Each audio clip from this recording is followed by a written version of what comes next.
Hello my dear student, तो बहुत बहुत स्वागत है फिर से विक्की सर क्लासेस के अंदर। और आज आपके लिए लेकर के आ गया हूं इंडियन इकोनॉमिक डेवलपमेंट से chapter number 1, Indian economy on the eve of independence. Chapter बहुत ही इंटरेस्टिंग रहने वाला है, बहुत शानदार तरह से स्टडी करते हैं। तो देखिए हम बात करें अगर कॉलोनियल रूल की, जो ब्रिटिश कॉलोनियल रूल है वो कब से कब तक रहा है, वो यहाँ पे रहा है 1757 से 1947 तक। 1757 से 1947 तक। 1757 से पहले आप देखिए इंडिया की कंडीशन बेटर थी, अच्छी थी। 1757 यानी कॉलोनियल रूल से पहले, प्री कॉलोनियल रूल आप देख रहे हैं, प्रॉस्पेरिटी। इंडिया बहुत प्रॉस्पेरस कर रहा था, बहुत ग्रोथ कर रहा था, है ना। हैंडीक्राफ्ट इंडस्ट्री कौन सी होती है, जहां पे हाथों से काम होता है। अब हैंडीक्राफ्ट इंडस्ट्री कौन सी प्रमुख रूप से चल रही थी, कॉटन इंडस्ट्री। कॉटन इंडस्ट्री का एक विशेष होता है डेक्कई मुस्लिन। तो डेक्कई मुस्लिन के जो पूरी विश्व के अंदर डिमांड थी इनकी, है ना, तो बहुत अच्छा हम एक्सपोर्ट करते थे, पैसा कमाते थे। वहीं अगर बात करें कॉलोनियल रूल की, कॉलोनियल रूल में तो आप देखते हैं डी इंडस्ट्रियलाइजेशन आ चुका है ना। हमारे रिसोर्सेज का एक्सट्रैक्शन किया जा रहा था।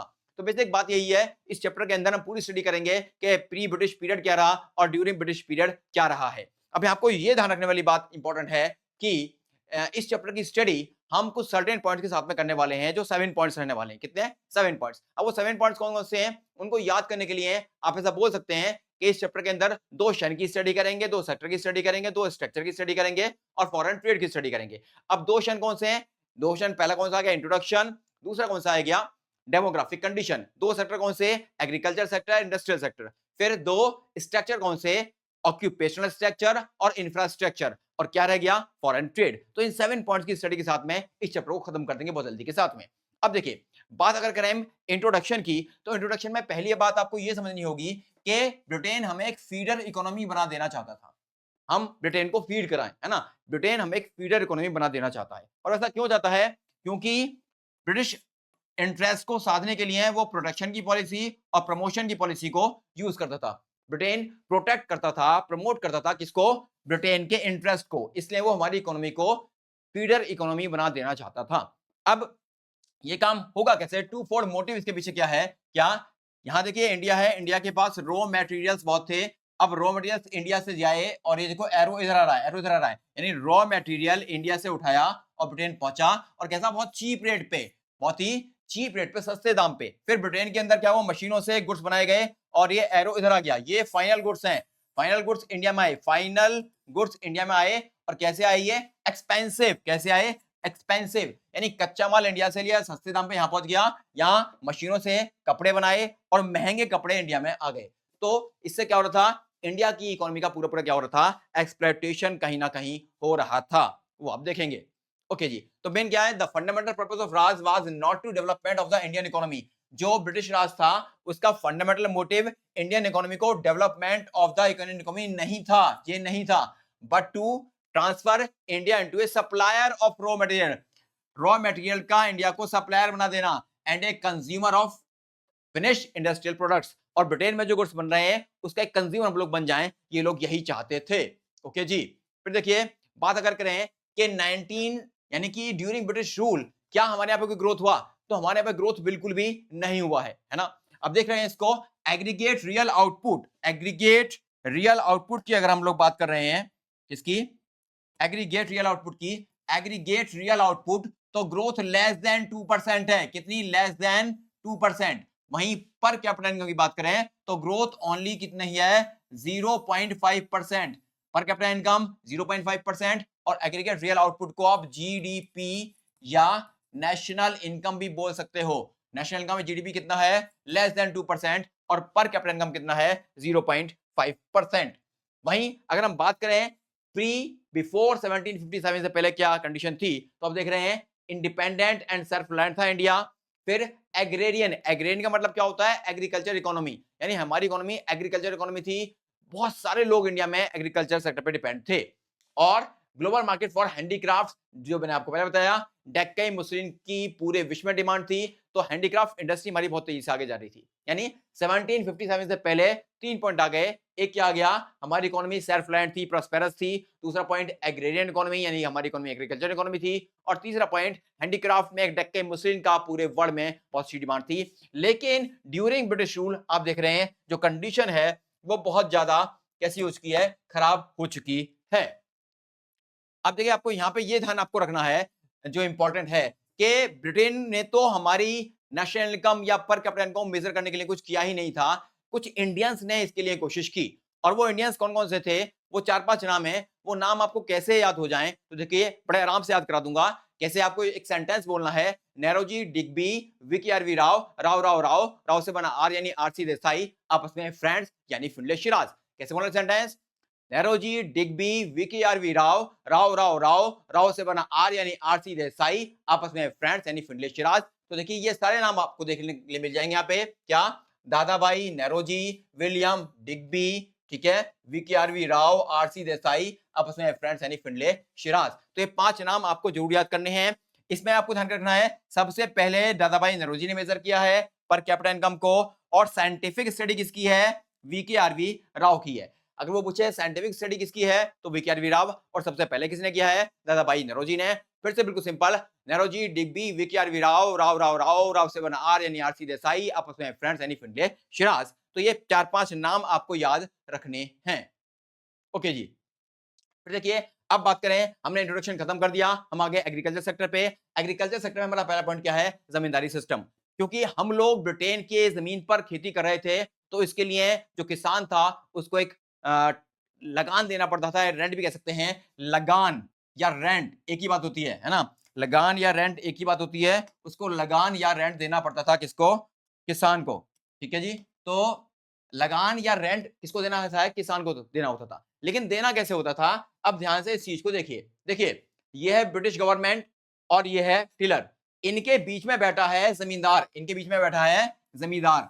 क्योंकि गवर्नमेंट और टिलर या फार्मर के बीच में जमींदार बैठा है, इसलिए इसको बोलते थे इंटरमीडिएटर, है ना, जो बीच से, यानी हो क्या रहा है, फार्मर से टैक्स कौन लेगा या लगान कौन लेगा, रेंट कौन लेगा, जमींदार लेगा, और जमींदार लेके आगे दे देता था। अब होता क्या था, जो कॉलोनियल गवर्नमेंट है वो फिक्स्ड रेवेन्यू लगाती थी किसी भी गांव के ऊपर।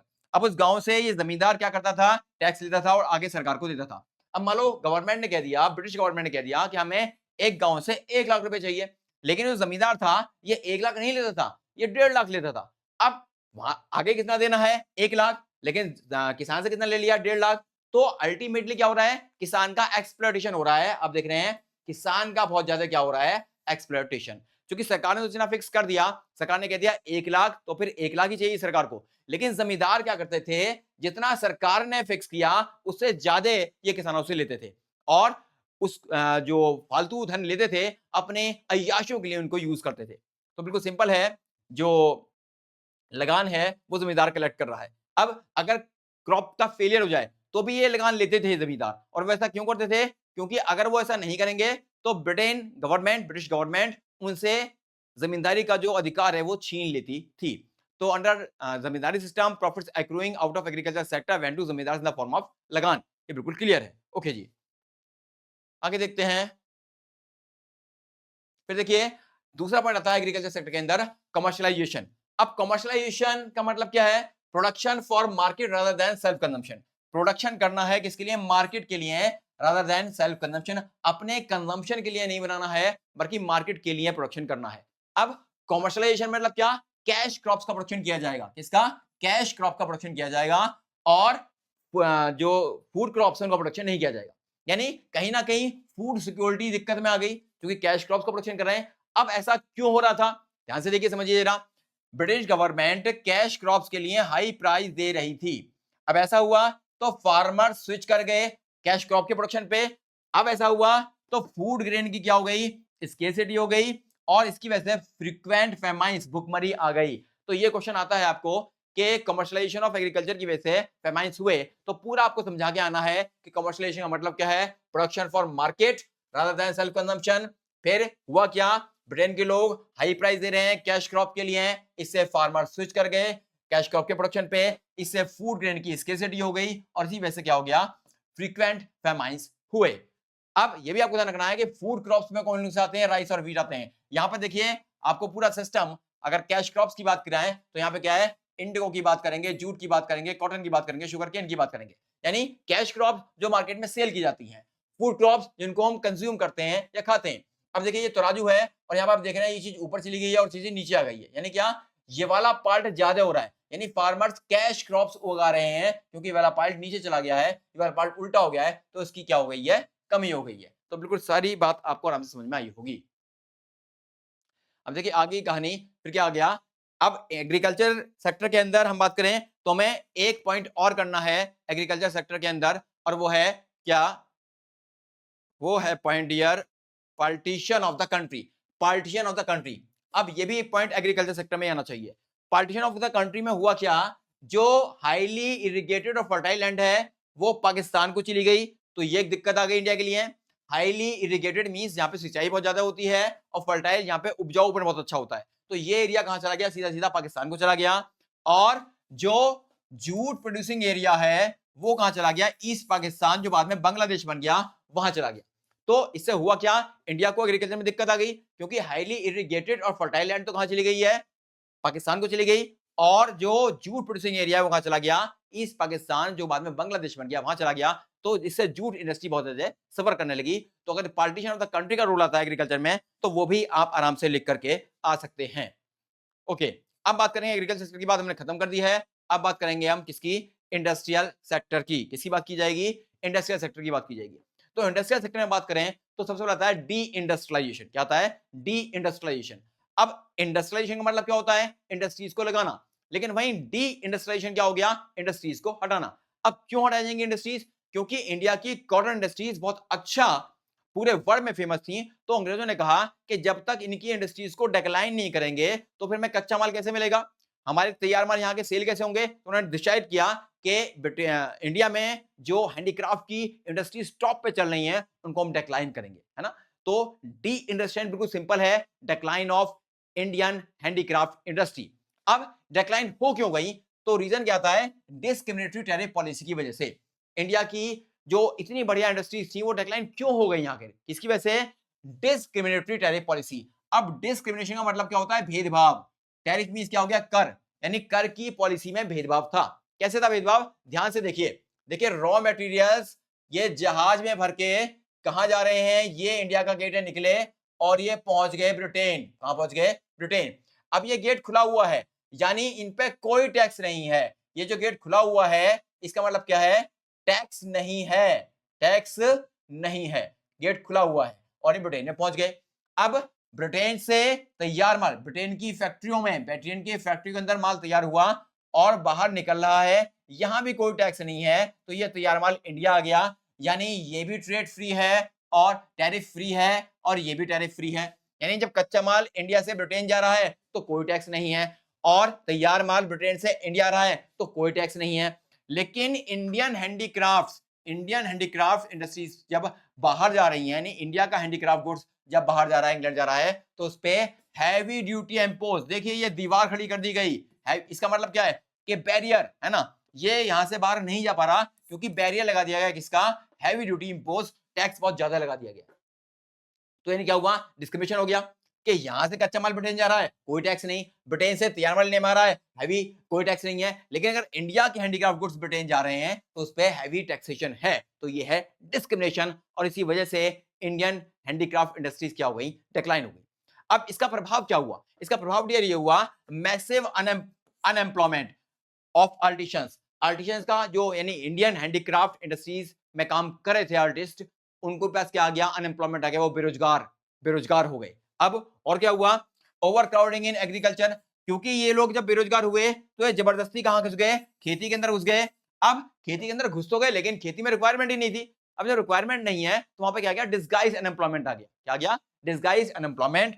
और यानी इसको वैसे ही बोलते हैं डिस्गाइज अनएम्प्लॉयमेंट, यानी प्रच्छन्न बेरोजगारी या डिस्गाइज अनएम्प्लॉयमेंट क्या होता है, जितने लोगों की रिक्वायरमेंट होती है जब उससे ज्यादा लोग लग जाते हैं किसी काम के अंदर, तो वो क्या कहलाता है, डिस्गाइज अनएम्प्लॉयमेंट। तो ओवर क्राउडिंग का मतलब ये है कि जितने लोगों की रिक्वायरमेंट नहीं है उससे ज्यादा लोग यहाँ पे काम कर रहे हैं।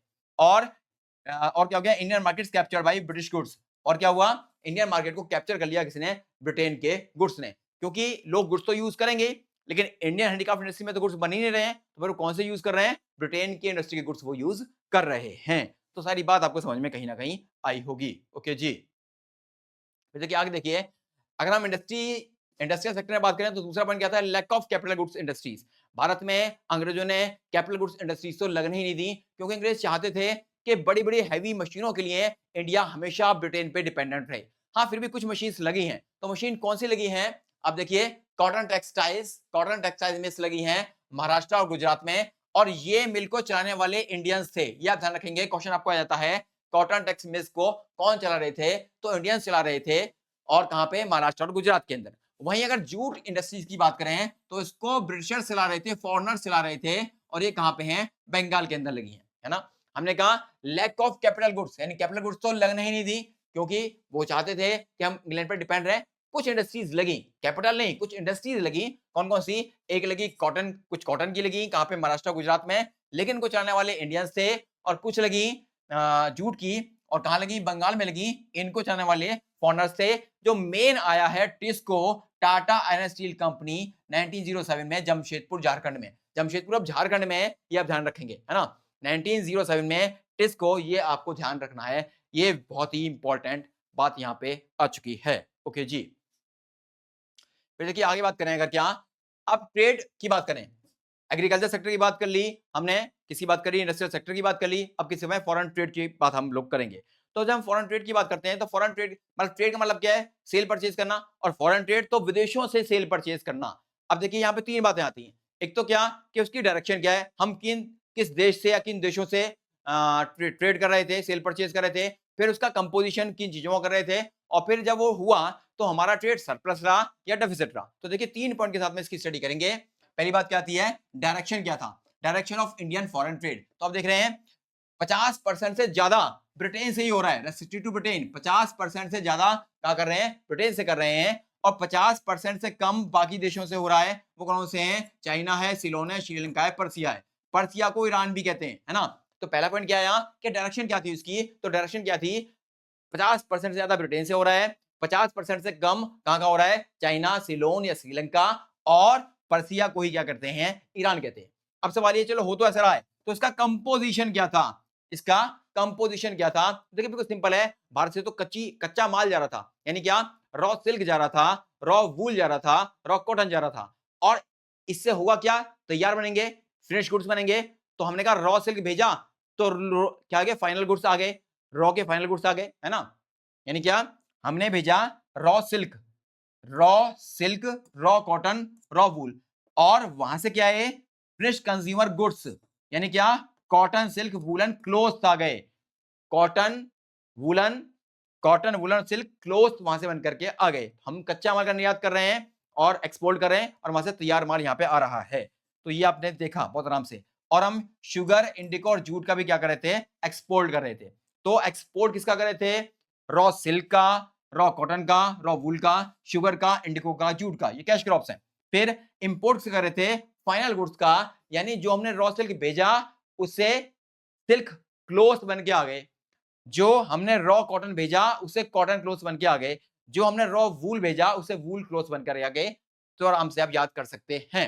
अब देखिए बात ये भी आती है, हमने कहा ब्रिटेन से 50% से ज्यादा ट्रेड ब्रिटेन से ही हो रहा है, और 50% से कम इन देशों से हो रहा है। एक बात जो हुई, सुएज कैनाल की ओपनिंग, उसने इस चीज को और बढ़ावा दिया। अब देख रहे हैं ये सुएज कैनाल दिखाई गई है पूरी, क्या है डियर? ये सुएज कैनाल, ये आप देख रहे हैं सुएज कैनाल दिखाई गई है, ये है पूरी पूरी सुएज कैनाल, है ना। और ये आ गया इंडिया। तो देखिए पहले क्या था? ये ब्रिटेन, तो ब्रिटेन घूम करके आता था, इंडिया, तो लंबा रास्ता था। लेकिन अभी क्या हो गया? जो रास्ता था वो बहुत ही कैसा हो गया? छोटा हो गया। कैसा हो गया? छोटा। क्यों छोटा हो गया? क्योंकि इतना घूम के नहीं आना, अब इतना घूम के नहीं आना, सीधा ये रूट आ गया इंडिया के लिए, सुएज कैनाल। ये आप देख रहे हैं, ये पूरा क्या है? ये पूरा क्या है? सुएज कैनाल है। क्या है ये? Suez canal opened 1869। अब 1869 में जो सुएज कैनाल ओपन हुआ है, इससे फायदा क्या हुआ? देखो एक तो एक डायरेक्ट रूट मिल गया है। क्या मिल गया है? Direct route. अब डायरेक्ट रूट मिला है तो रिड्यूस हो गया कॉस्ट एंड टाइम। दूसरा पॉइंट क्या आ गया? कॉस्ट एंड टाइम रिड्यूस हो गया।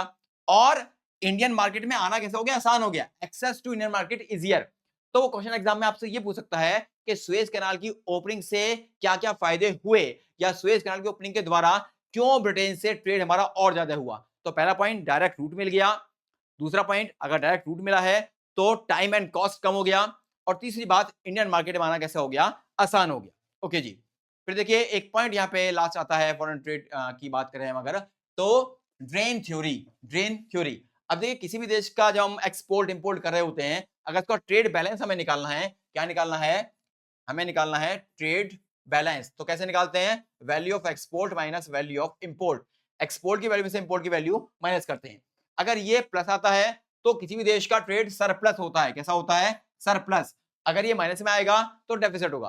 तो इंडिया का उस टाइम ट्रेड सरप्लस था। कैसा था? सरप्लस। देख रहे हैं आप, बहुत सारे ये पैसे ही पैसे इंडिया के पास में। समस्या कहां है? हमारा ट्रेड तो सरप्लस था, लेकिन इस पैसे का यूज ब्रिटेन कहां कर रहा है? देखिए, सबसे पहले इंडिया को चलाने के लिए ब्रिटेन के अंदर एक ऑफिस सेटअप किया गया।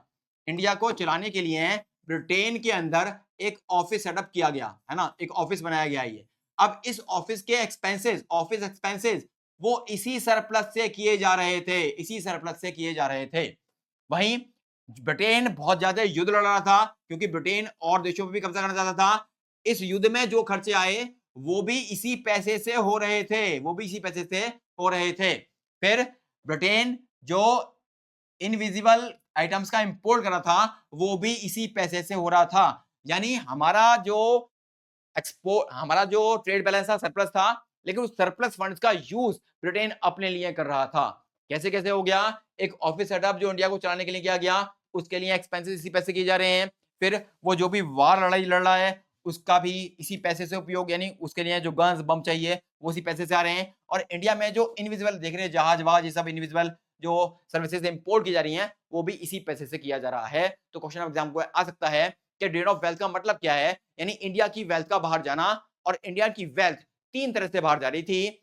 ऑफिस सेटअप के खर्चे इसी पैसे से हो रहे थे, वार के खर्चे इसी पैसे से हो रहे थे, और इंडिया में जो इनविजिबल आइटम्स हैं उनका इंपोर्ट भी इसी पैसे से हो रहा था।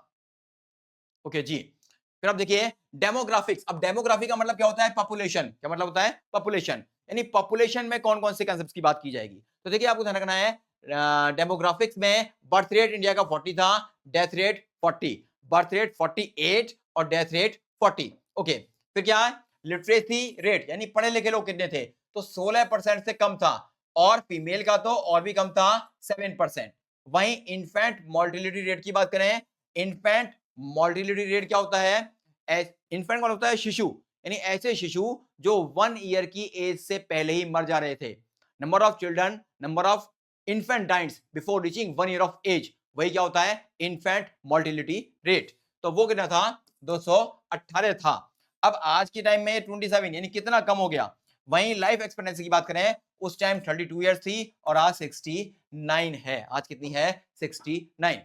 जब हम डेमोग्राफिक्स की बात करें डियर, तो आपको एक ईयर ध्यान जरूर कर लेना है। कौन सा ईयर है? 1921। 1921 इसे बोलते हैं ईयर ऑफ ग्रेट डिवाइड। क्या बोलते हैं इसको? Year of great divide. ये जो 1921 है, ये क्या है? Year of great divide. ऐसा क्यों बोलते हैं? देखिए, इंडिया का फर्स्ट सेंसस 1881 में हुआ, उसके बाद हर 10 साल में सेंसस हुआ। 1881 में हुआ, 1891 में हुआ, 1901 में हुआ, 1921 में हुआ। लेकिन अब मैं बात करूं 1881 में जब हुआ, 1891 में हुआ, 1901 में हुआ, 1911 में हुआ, तो हर बार भारत की जो पॉपुलेशन थी बढ़ तो रही थी, लेकिन उसके अंदर फ्लक्चुएशन था, बढ़ गई, कम हो गई, बढ़ गई, ज्यादा बढ़ गई। लेकिन 1921 वो ईयर है जब इंडिया की पॉपुलेशन बहुत तेजी से बढ़ी। इंडिया की पॉपुलेशन बहुत तेजी से बढ़ी। तो एक वर्ड यहाँ पे डेमोग्राफिक ट्रांसिशन। अब डेमोग्राफी का मतलब क्या है? पॉपुलेशन, और ट्रांसिशन का मतलब होता है चेंज होना, यानी पॉपुलेशन का चेंज होना। तो ये वो ईयर है जब पॉपुलेशन का चेंज बहुत तेजी से हुआ। उससे पहले पॉपुलेशन चेंज हो रही थी, लेकिन उसकी स्पीड स्लो थी। तो जब पॉपुलेशन इंक्रीज हो रही थी, उसकी स्पीड स्लो थी, उसको बोलते हैं डेमोग्राफिक ट्रांसिशन का स्टेज 1। लेकिन जब पॉपुलेशन बहुत तेजी से बढ़ी, उसे बोलते हैं demographic means population, demographic transition का स्टेज 2। तो बिल्कुल सिंपल है, 1921 के बाद इंडिया डेमोग्राफिक ट्रांसिशन यानी पॉपुलेशन ट्रांसिशन यानी पॉपुलेशन चेंज के स्टेज 2 में आ गया, क्योंकि उसकी पॉपुलेशन बहुत तेजी से बढ़ी। इसीलिए 1921 को क्या बोलते हैं? Year of great divide. बिल्कुल सिंपल, एक लाइन में आंसर। 1921 से पहले इंडिया डेमोग्राफिक ट्रांसिशन की स्टेज 1 में था, लेकिन 1921 के बाद इंडिया डेमोग्राफिक ट्रांसिशन की स्टेज 2 में आ गया, इसलिए इसको बोलते हैं year of great divide. Okay जी। फिर आप देख रहे हैं आगे हम बात करें तो क्या आ गया?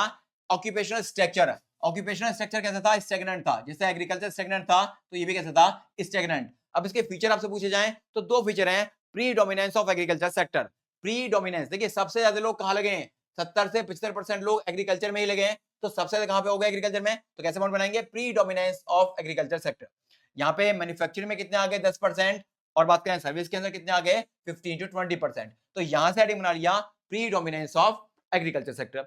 दूसरा पॉइंट हमारे उसमें इसमें रीजनल वेरिएशंस थे, क्या थे, रीजनल वेरिएशंस। ऑक्यूपेशनल स्ट्रक्चर में हमारे रीजनल वेरिएशंस थे, क्या थे, कुछ स्टेट्स में मैन्युफैक्चरिंग हो रही थी और कुछ स्टेट के अंदर एग्रीकल्चर ही हो रहा था।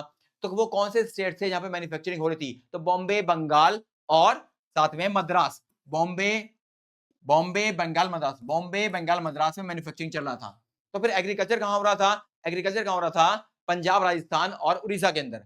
एग्रीकल्चर कहां हो रहा है, पंजाब, राजस्थान, उड़ीसा के अंदर। तो यहां पे आप देख रहे हैं, यहां पे सिर्फ एग्रीकल्चर हो रहा है, यहां पे सिर्फ मैन्युफैक्चरिंग हो रही है। तो ये रीजनल वेरिएशंस हो गए। कुछ स्टेट्स ऐसे हैं जहां पे सिर्फ मैन्युफैक्चरिंग हो रही है, कुछ स्टेट्स ऐसे हैं जहां पे सिर्फ एग्रीकल्चर हो रहा है, जबकि ऐसा नहीं होना चाहिए था। ओके जी, फिर आगे बात करें अगर, तो आप देख रहे हैं कि इंफ्रास्ट्रक्चर, तो इंफ्रास्ट्रक्चर में हम बात करेंगे रेलवे की बात करेंगे, हम बात करेंगे इलेक्ट्रिक टेलीग्राफ की बात करेंगे, हम बात करेंगे इनलैंड वाटरवेज की बात करेंगे। सबसे पहले रेलवे को अगर देखें तो इंट्रोड्यूस हुआ 1850 के अंदर। अब रेलवे का कुछ पॉजिटिव फायदा इंडिया को भी हुआ है, लेकिन अंग्रेज ऐसा चाहते नहीं थे इंडिया को फायदा हो, वो तो फायदा हो गया रेलवे के आने से। उनका फायदा तो कुछ, उनका मोटिव तो कुछ और था। तो इंडिया को क्या फायदे हुए देखिए जरा, इंडिया पर क्या पॉजिटिव इफेक्ट्स हुए हैं। Broke geographical and culture barriers, क्योंकि अब पहले देखिए इंडिया तो बहुत वास्ट कंट्री है, तो पहले अगर दिल्ली वालों को चेन्नई जाना था बहुत टाइम लगता था, लेकिन रेलवे के स्टार्ट होने से लोग जल्दी जाने लगे। तो अगर किसी का रिश्तेदार जो दिल्ली में रह रहे हैं और जो चेन्नई में भी उनके रिश्तेदार रहते हैं, तो वो आराम से जाने लगे। तो जियोग्राफिकल बैरियर्स क्या हो गए, टूट गए, ब्रेक हो गए। और वहां जाके चेन्नई में डोसा चलता है तो हमने खाया, तो कल्चर बैरियर्स भी कहीं ना कहीं टूटे हैं। फिर क्या आ गया, और क्या हुआ, जो फेमाइन से डियर वो कम हो गए, क्योंकि अगर कहीं पे बारिश नहीं हुई है तो फूड उस स्थान पे पहुंचाना आसान हो गया रेलवे के स्टार्ट होने के बाद में। ओके, फिर क्या आती है, लेकिन कॉलोनियल मोटिव क्या था, उनका मोटिव क्या था, आर्मी को मूव कराना तेजी के साथ में। जैसे अगर किसी भी एरिया में, स्टेट में इंडिया ने क्या कर दिया है, विद्रोह कर दिया, तो आर्मी रेल में भर के बहुत तेजी से पहुंच जाती थी। और क्या था, रॉ मटेरियल्स को कहां पहुंचाना, पोर्ट तक बहुत तेजी से पहुंचाना। यानी इनके दो मोटिव आ गए, एक तो आर्मी को तेजी से मोबिलाइज कराना और एक रॉ मटेरियल को ब्रिटेन जल्दी से पहुंचाना। लेकिन हमें क्या फायदे हुए, दो फायदे हुए, एक ज्योग्राफिकल बैरियर्स रिमूव हुए हैं, कल्चर बैरियर्स रिमूव हुए हैं, और कहीं ना कहीं जो फेमाइंस वाली पोजीशन थी वो भी ठीक हुई है। ओके जी, फिर देखिए अगला पॉइंट क्या आता है, ये मैंने आपको पढ़ाई दिया है। लास्ट में हम देखें कि पॉजिटिव कंट्रीब्यूशन क्या था। अगर ये क्वेश्चन आ जाए आपको तो सिंपल है, एडमिसिव सेटअप ब्रिटेन नहीं किया है। इंफ्रास्ट्रक्चर में रेलवे वगैरह बताया है मैंने आपको भी। मॉनेटरी सिस्टम, पहले हम लोग बार्टर सिस्टम पे थे, अब लोग शिफ्ट कर गए हम किस पे, मॉनेटरी सिस्टम पे। और कहीं ना कहीं रेलवे के चलने से फेमाइन कंट्रोल भी हुआ है। तो आज की इस क्लास के अंदर चैप्टर 1 को बेहतरीन अंदाज के साथ पेश किया गया है। नेक्स्ट वीडियो तक के लिए बाय बाय, मिलते हैं फिर एक और वीडियो के साथ में। Take care, bye bye.